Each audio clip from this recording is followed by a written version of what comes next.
Next topic that we are going to discuss is virus host responses confer resistance to plant pathogens.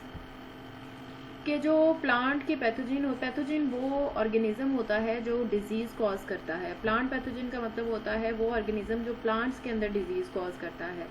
तो जो host होता है वो different तरह के रिस्पॉन्सेज शो करता है प्लांट पैथोजिन्स के अगेंस्ट, ताकि जो है वो प्लांट पैथोजिन के अटैक से होस्ट अपने आप को बचा सके, डिजीज से अपने आप को बचा सके। पैथोजिन बैक्टीरिया भी हो सकता है, फंजाई भी हो सकता है और वायरसेस भी हो सकते हैं। तो कॉमनली एक रिस्पॉन्स यूज होता है जो कि होस्ट यूज करते हैं इन्फेक्शन के अगेंस्ट, जिसका नाम है हाइपर सेंसिटिव रिस्पॉन्स, जिसको HRB कहा जाता है।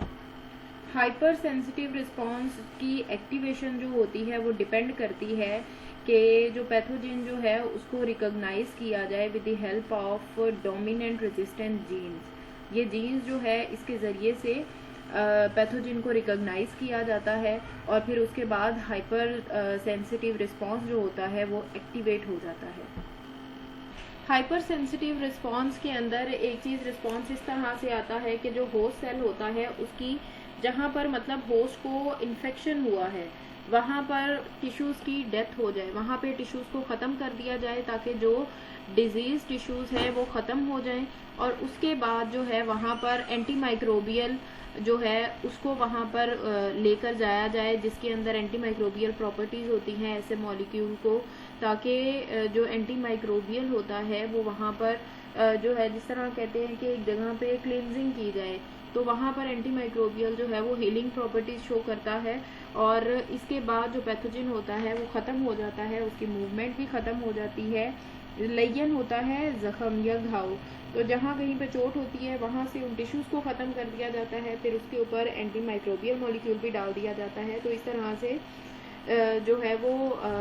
वायरल अटैक जो है वो ख़त्म किया जाता है। जैसे अक्सर कहा जाता है कि अगर किसी की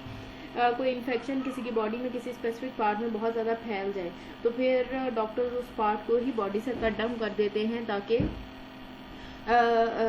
उसका जो इन्फेक्शन होता है वो पूरी बॉडी के अंदर ना फैले।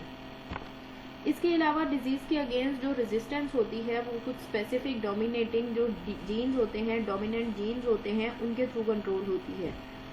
एक मॉडल है जिसका नेम है जीन फॉर जीन मॉडल।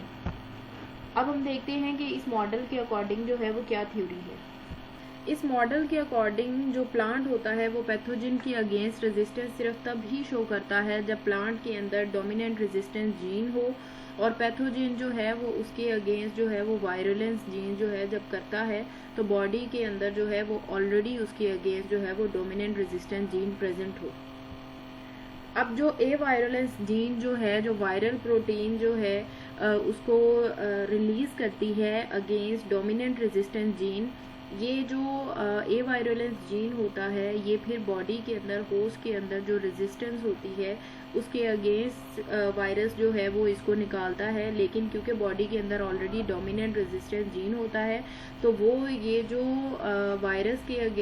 की तरफ से जो जीन आता है उसको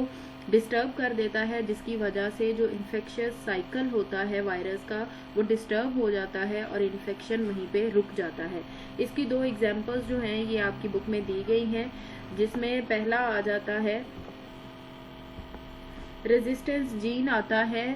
जीन N जो कि होता है निकोटियाना ग्लूटिनोसा का, और दूसरा आता है RX जो कि पोटैटो का होता है।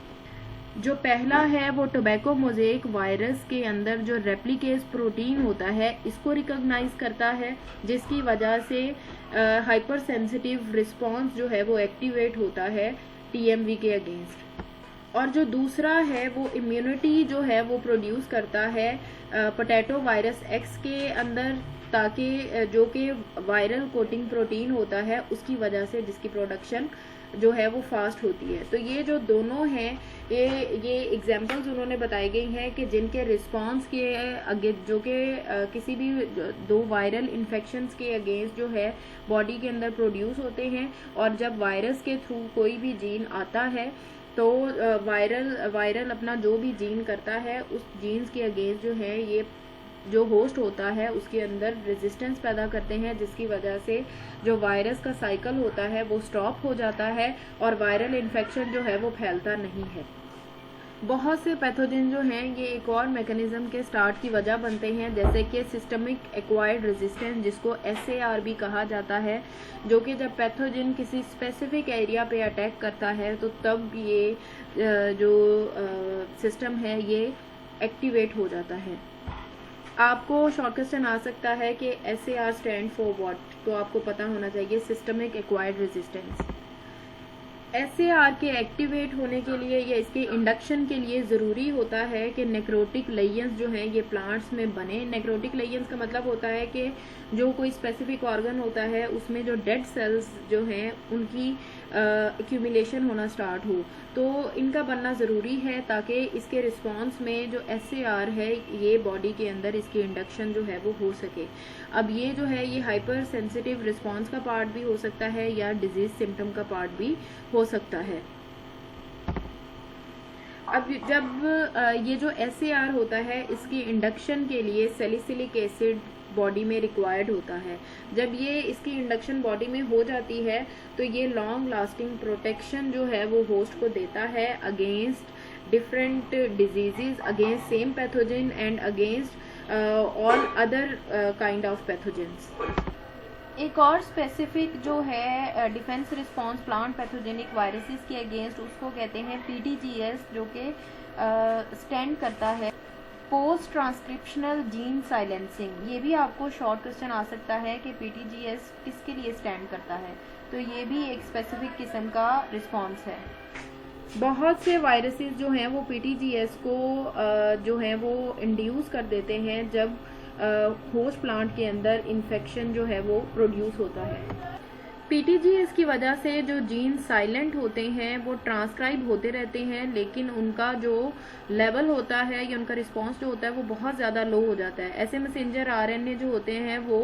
अनडिटैचेबल होते हैं और अनडिटेक्टेबल होते हैं, और इसके अलावा वो जो स्पेसिफिक RNA मॉलिक्यूल्स के फंक्शंस होते हैं वो परफॉर्म नहीं कर पाते। ट्रांसक्राइब लाजमी हो जाते हैं, लेकिन जो डिजीज़ कॉज करने के लिहाज से जितने ज़्यादा एक्टिवेटिंग होने चाहिए वो नहीं हो पाते। और फिर जो जीन साइलेंसिंग मैकेनिज्म जो होता है उसकी वजह से जो प्रोटीन प्रोडक्ट बनता है जो वायरस को फैलने के लिए चाहिए होता है वो भी नहीं बन पाता, जिसकी वजह से डिजीज़ ही प्लांट के अंदर नहीं होती। मतलब कि जिन जीन्स की वजह से, जिन एक्टिवेटेड जीन्स की वजह से प्लांट के अंदर डिजीज़ कॉज होती है वो बनते तो रहते हैं, लेकिन उनका जो लेवल होता है वो इतना ज़्यादा लो होता है कि वो डिजीज़ कॉज नहीं कर पाते, जिसकी वजह से प्रोटीन प्रोडक्ट भी नहीं बन पाते और जो डिजीज़ है वो नहीं फैल पाती। तो ये जो है ये डिफरेंट रिस्पॉन्सेज जो हैं ये आपने स्टडी किए। यहाँ पर आपका जो वायरस वाला टॉपिक है वो कंप्लीट होता है। नेक्स्ट जो है वो इंशाल्लाह फिर हम जो नेक्स्ट टॉपिक है वो नेक्स्ट क्लास से उसको स्टडी करेंगे, और इसके बारे में जो इम्पोर्टेंट शॉर्ट क्वेश्चन है, लॉन्ग क्वेश्चन है, वो सारे के सारे आपने देखने हैं।